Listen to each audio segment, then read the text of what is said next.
I'm Josh Barrow, host of Left, Right, and Center, KCRW's weekly forum for civilized debate across the political spectrum. Today's news cycle demands more time for deeper analysis, so Left, Right, and Center is now a full hour every week. Subscribe and listen at kcrw.com/LRC. LA has the largest jail system in the country. You got people that been in jail just like one time in their life, can't get nothing because of whatever mistake they made. I stole some ground turkey because I wanted to feed my family. We was hungry. Off the Block. Stories tracing the path from city block to cell block and back. Available at kcrw.com or wherever you get your podcasts.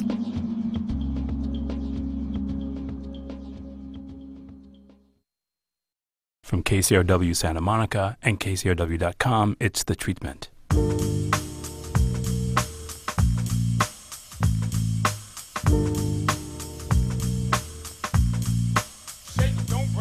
Welcome to The Treatment. I'm Elvis Mitchell. I forced myself on my guest, Justin Bartha. In 2010, saw him in a restaurant and had to tell him how great I thought he was and lend me a tenner, which he was doing at that point. And that same year, he had a movie played at the Sundance Film Festival, Holy Rollers, in which he gives a really terrifically funny and scarily intense performance. You, of course, have seen him in the interim in the Hangover films. His newest film as actor is White Girl. First of all, thanks so much for doing this. Elvis, really, thank you so much. I mean, I haven't seen you in a long time, and I have wanted to see you, and this is an honor, so thank you for having me. You think I'm joking. I'm not joking. I think you're joking. Really he's from Detroit, so he's a low threshold for honor, ladies and gentlemen. Yes. But I'm going to ask you how you got involved in this. I guess this is certainly one of the most provocative titles of a movie in the last 20 years. I got sent the script in the usual way that projects come to me. Another actor fell out, and so they're like, who can we get in a short period of time? So the agent sent me the script, and I read it, and it was, the title is provocative, but the whole entire script it's pretty provocative in a personal way, and it was so original. I hadn't really read anything that personal and that provocative in a long time. So once I met with the director, Elizabeth, and saw that Elizabeth Wood, who this is her first narrative feature. And once I met with her, and you could just tell how it was actually based on a lot of personal events in her life, and how clear her point of view and strong her personality was. It was kind of a no-brainer. What's interesting is about a kind of New York that it feels like it could be a 70s film, or it could be an 80s film, or it could be a 90s film. It's a film about New York that in a way has never really gone away, has it? Yeah, I mean, for me, that was one of the huge selling points, because I moved to New York City in '96, and it was to go to school, right? To go to school, and it was also this time where I was discovering this independent cinema that I had never really been privy to in Detroit, where we're kind of both from. And so I was an intern at Independent Pictures with Kerry Woods, who produced Kids. So I was such a fan of. You were an intern? I was his assistant for a little while, and I was an intern there. And Harmony Korine used to come into the office, and I was that his crazy period? Yes, okay. Yes, for sure. And I was obsessed with him. I was obsessed with his films. I loved Kids and Julian Donkey Boy and everything he made, Gummo. And then also there was like that Dogma manifesto that came out then. And as a film student at NYU, when these kind of a new almost genre of film come out, it's like in your formative years, it just becomes the greatest thing ever. So this movie, White Girl, reminded me of those type of films, and it just so happened to be produced by Christine Vachon, who produced Kids, yeah. And Elizabeth also will tell you, Elizabeth Wood, the director, will tell you that Kids was a huge influence on her also. Yeah, I heard her talking about that at Sundance, where the film first played. For the audience who doesn't know anything except for the title, tell them what the movie's about. The movie is about a white girl that moves to Queens in her second year of college, getting like a liberal arts degree. And she falls for a young drug dealer in her neighborhood, and also has an internship at an arts and cultures magazine. What's the name of the magazine where you work? The magazine is called Bad Magazine. It's on the nose, just like the title, which leads me to the second meaning of the title White Girl, which is cocaine, which is kind of a street slang for cocaine. So she starts dating a coke dealer who is not a drug user. He's a Latin kid that is not a drug user. But and he's very specific about telling her to not use. Right, exactly. But he does sell out of necessity for, his sick grandmother. It's a very grounded portrayal. And then they become involved, and he gets busted, and she has to sell his stash to get him out. And it's interesting, too, because the white girl, but a lot of the white guys in the movie basically treat this character, played by Morgan Saylor, as prey. I mean, they're kind of predators in their way, aren't they? I think yes is the short answer, but I think the long answer is that, one of the main themes of the movie is white privilege. And I think that the two main white guys in the movie, myself and Chris Noth, who plays kind of a sleazy lawyer, it is, I think one of the main themes of the movie is your awareness of your own white privilege. So I can speak for my character, who's an editor of a arts and culture magazine, similar to kind of, if you're familiar with that world, similar to Paper, one of those kinds of magazines. Well, yeah, I was thinking like Purple magazine, Olivier Zahn. So you think it's that glossy? I think the character probably would love to fashions himself as maybe like an American version of that French kind of magazine. But even we get to see how corrupt he is because he's buying arts that he can promote in the magazine, so the prices can go up. So yeah, but I mean, then there's also, to circle back to your question. Or to the statement that he's a predator, I think that it depends on his awareness of his own power and privilege. I think he definitely uses his own power, but I also think it is the way of the world. I think it's definitely he's accepted the world as is instead of trying to change it for the better. He's manipulating and abusing his power. No, because I actually found myself thinking about Holy Rollers as I was watching it. There's a similar intensity that these guys both have, and they're both. And I wanted to ask you about this a little bit because these are guys you played who are both about appetites. Mm-hmm. And almost want to consume whatever is in front of them, and there's almost kind of a glee that both these guys take in being a little juvenile. Yeah, and I wondered that you clearly got a kick out of playing this kind of stuff, don't you? Yeah, I think that, there's a freedom when you're playing, kind of a more colorful character that could be seen as a bad guy.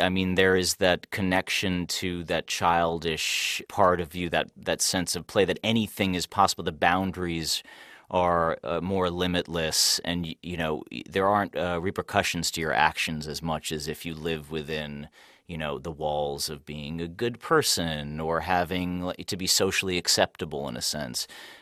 These are both guys who almost sort of take some pleasure in being outside of, being on the margins, placing themselves on the margins of mainstream behavior, aren't they? Yeah, and they can provoke. The idea to provoke, I think, is the main action there.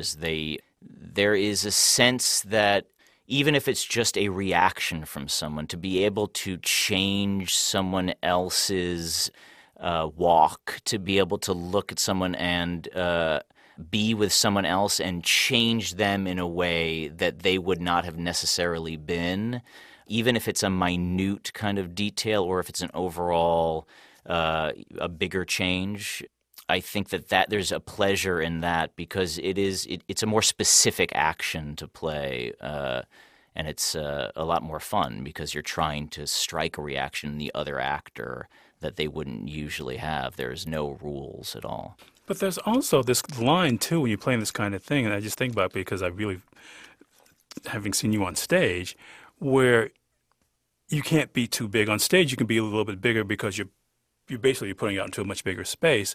But you playing these guys, both White Girl and Holy Rollers, who are both bigger than life, but if you're playing it too big, it becomes overt comedy rather than realistic, doesn't it? Yeah, and playing with the awareness is the fun of it too. And also, even if you compare it to kind of the more broad, like the Hangover movies or a character that is more reactionary to the world around him, these characters create their own little bubble and they live comfortably within a privileged bubble, and then they can instead of just reacting to the world, they are creating the world. So the comedy comes more, there is some levity to the characters too. They're not just dark, evil guys, but the comedy comes from how they can exist in this privileged way and still seem human and not be, caricatures. Yeah, not be caricatures and not the variations of awareness of their own privilege and power, I think,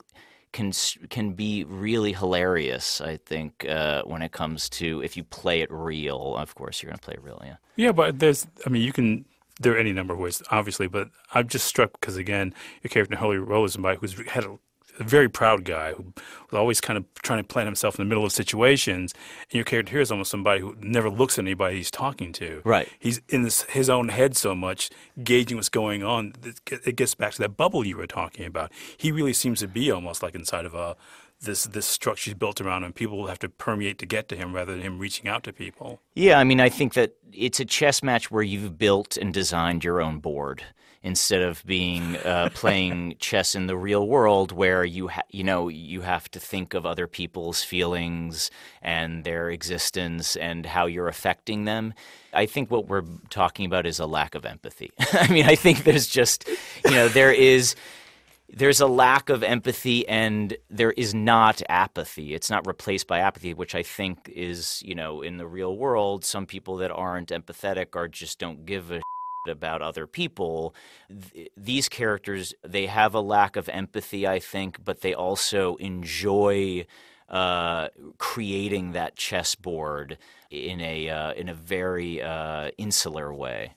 Because I guess I was asking this, I'm just wondering when you get offered characters like this, because you've often played a lot of guys who sort of the common sense, the national treasure. The audience is going to have no idea what we're talking about because these are movies that are so small. And we'll talk about the big ones then. Yeah. The national treasure or the Hangover movie. You basically sort of the common sense linchpin of these movies, and so these are just two kind of wild extremes that you go to. Yeah, I identify with all of these extremes personally. I think that I'm more attracted, kind of the smaller movies or the theater work that I do tends to have these darker shades in it, which I struggle with myself, of course, and I struggle with empathy. I struggle with my own empathy in life, and being aware of how I'm affecting everyone, and making sure that I'm not being apathetic. And then I'm also aware of, linking it to kind of the bigger, kind of the Hangover franchise or kind of the more mainstream work that I've done. It's like I also am aware of an ideal that I have or a way that I can be a better person, and it almost allows me to try out certain ideals on these characters and to see if those fit into the story and how they fit into the story. I just so happen to be in those movies, yeah, I think I look like a nice guy, maybe. I don't know. I'm not sure. Well, I think you do. We'll take a break. We're talking about empathy with an actor. I guess Justin Bartha, he's one of the stars of the film White Girl. It's The Treatment. There's more to come.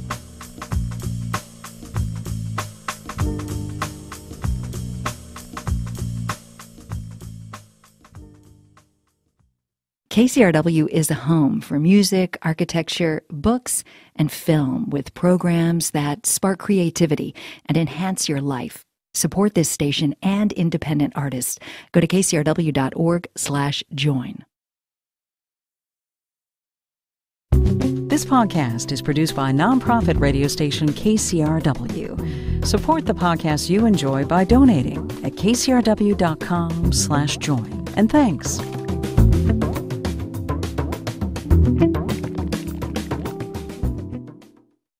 Welcome back. It's The Treatment. I'm talking to my old friend Justin Bartha. He's one of the stars of the film White Girl, which played Sundance and got a really interesting reaction. Yeah. And I think back to the reaction that Holy Rollers got, or maybe even the first Hangover film. These are all films, again, these are kind of cybernetic characters. You talk about lack of empathy. At some point, these are all films about characters who just don't know how to behave as adults. Right, yeah. And there's an expectation of what adult behavior is, especially when so many of these people are kind of solidly middle-class citizens, and there's a kind of an archetypal middle-class white person we think about. So seeing this kind of behavior in these contexts has been completely fascinating to me. Yeah, I mean, I think it's just a lot of it is kind of becoming aware of their own power and their own place within. I'm talking about White Girl or Holy Rollers right now, but yeah, I mean, even The Hangover. I mean, there is a sense that. And that title, I always thought that title was provocative too, because there is a sense that it's like a post-Bush era hangover to like, what have we done, and now we have to figure out how to clean it all up. So there is a sense of white guys screwing things up, and then having to figure out, and then becoming either aware of their screw-ups and trying to clean up the mess, or just moving on and not changing from it. But again, I guess I just use the word sort of hunger because, I mean, even Holy Rollers is a provocative title because these aren't old-fashioned. These are just basically holy ballers. Right. These guys are they're drug dealers. And this idea of, at some point in each of these films, the world changes at night. Yeah, the world becomes a really terrifying place at night in all three of these movies. Yeah, I mean, I think it's the time where these characters take advantage of their own power, and also it's to go back to the Predator theme. It's when other people are asleep or unaware, they can then move in a more stealth fashion. Because I was thinking about, there's a scene weirdly one night on Cinemax, they ran this strange director's cut of Hangover. And there's a scene, yeah, there's a scene where you're talking to Zach after Jeffrey Tambor just been in the room with him. It's not in the release version of the movie. Seen this, yeah. But you're really trying to understand him, and you can see the limits of your patience being completely this thing you're talking about. Right. This guy working to try to be the best version of himself he can be, and because in the release version of the film, we get a sense of some innocence, but in this one scene in his room, yeah, he's going around in his underwear. You just kind of go, this guy is just like this unchecked impulse, and there's something. It's almost like a horror film, that one scene. Yeah. I mean the Doug character, for me, it was always trying to figure out the common bond of communication between all the other main characters. Why would these guys be friends? And especially in the first movie, it's like he is the common bond, and once you lose that common bond, all hell breaks loose. So it's that's why I said, though, common sense linchpin, because you were also a character in the National Treasure films too. The one person who's trying to sort of find where the connective tissue is. Yeah. I mean, he's more. I mean, I think the audience surrogate, however you want to. Yeah, the National Treasure supposedly. I mean, National Treasure definitely is kind of. I always saw that guy as. I always pictured Purple Rose of Cairo for some reason for that movie, like Jeff Daniels. Sure. Just because it felt like he was always coming off of the screen. I always pictured him coming off of the screen and. Living in two different worlds. How bizarre it was to be in an action-adventure movie with Nicolas Cage and playing the sidekick character, which we had seen so many times in countless other action-adventure movies. So, there was an awareness. What's that? There's an awareness. Yeah, an awareness to it that I think could be seen as the worst thing you could do as an actor for a performance. But I for thought me, I went with it. I thought it was kind of interesting because it becomes a way to find comedy in something that's essentially be laying exposition. Yeah, because essentially for that character in those movies, like everything you're doing is ridiculous, every single thing. So you could, and to go back to. Kind of a childish aspect. Like I felt like, the class clown in middle school where you're commenting on everything around you because and I think that's the audience surrogate part. I think everyone can identify with that. But yeah, there is an over awareness to that character that I think if there is any connection to this White Girl movie, there is an under awareness to him that I think serves him. That's what I was saying before in the first half about these extremes in these. Yeah. Is one or the other. And I guess part of the challenge for you has to be, and it's interesting because I didn't know you had a production mind at all. And just sort of watching these films from the outside, did you find yourself like when you're working with Carrie, just sort of thinking, well, figuring out the points of view of the characters as these movies were being made? Did they just help you make sense of the films as they were being produced? I've always I always try to look at the micro and the macro. I can't help but look at the macro. I mean, when I first went to New York, I worked on every part of a movie because I didn't have any experience doing it. So for me, that's part of the joy in creating a character is understanding the whole chessboard, if you will, understanding the whole world, not just the one piece that you're playing, because the story provokes the character, and the character provokes the story. It pushes each other along. So yeah, I've always kind of looked at, but I don't know if that's a good thing or a bad thing, but I love doing both. Is that an easier way to act, knowing the whole picture? Because I've talked to actors who just say that for them it's easiest and safest to just sort of know what it is they're doing because they want to feel like they're entering into this thing. So the idea of having, as they say about Irving Thalberg, the whole equation of pictures in your head, that becomes a little maddening. And it definitely becomes maddening. It's probably not the best way of working. But and I have, when I was younger, I definitely probably annoyed some directors with or people that I was working with trying to understand every piece of the picture. And as I've gotten older, I've let go of that and held it in and just done it myself. But I don't know. I mean, I've heard other actors. I've heard actors doing both. For me, I just can't help it because there's clues within the story. I mean, you have the privilege of page, the first page and the last page. So you know that world. And for me, I want to expand the world as far past those pages as possible. I don't want it to just be contained within that. I want to know. I want to try to know every minute of the character's life before so that it can inform all of the minutes during. And I think that there's clues to be had, not to, it's almost like my life is National Treasure now. I'm trying to find these treasures. I just figured out why that movie is so important to me. I try to find the Declaration of Independence in every... But it probably isn't a good idea. But it's like what I have nothing else to do, man. I mean, why not obsess over everything and drive yourself nuts? And it's the treatment. The man sitting across from me with way too much information is Justin Bartha. He's one of the stars of the film White Girl. What was the first film that you saw that did that for you as an audience member? Made you think, oh. As your tastes change. I mean, when I was a kid, it was like I was obsessed with horror movies, and it's like what kind of horror? Well, Nightmare on Elm, everything from The Shining to Nightmare on Elm Street. But I was talking about The Shining today, and I talk about The Shining often. From the first time you meet, before they get to the Overlook Hotel, you sense that there is marital strife, that their life is not turning out the way that they want it, and that this journey is just the middle. It's not the beginning. It's not the end, even though at the end of the picture, obviously, it's the end.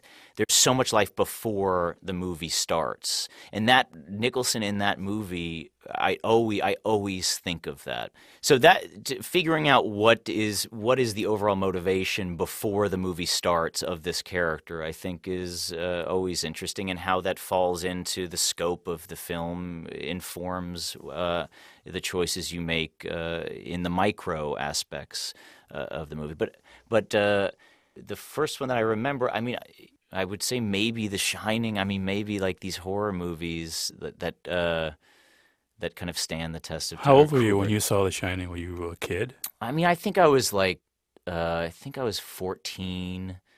And then, as I know we've talked a lot when we used to hang out about kind of those great neo-realist Italian movies that they blew my mind because the bigger themes are all compressed into these characters that I never saw before.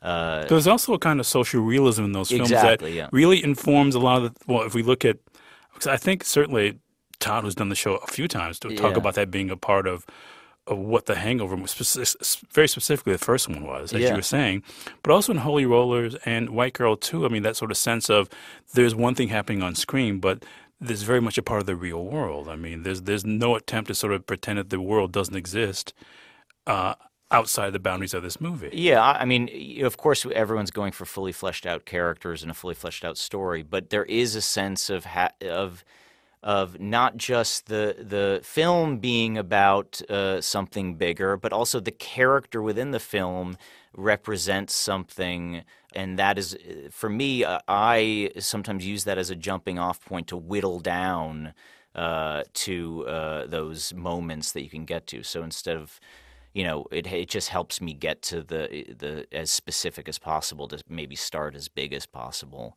But I know from our early conversations then that you also are a writer too, that you think of these in terms of a narrative that makes sense to you. I mean, it's got to work for you on a narrative level as an audience as much as an actor.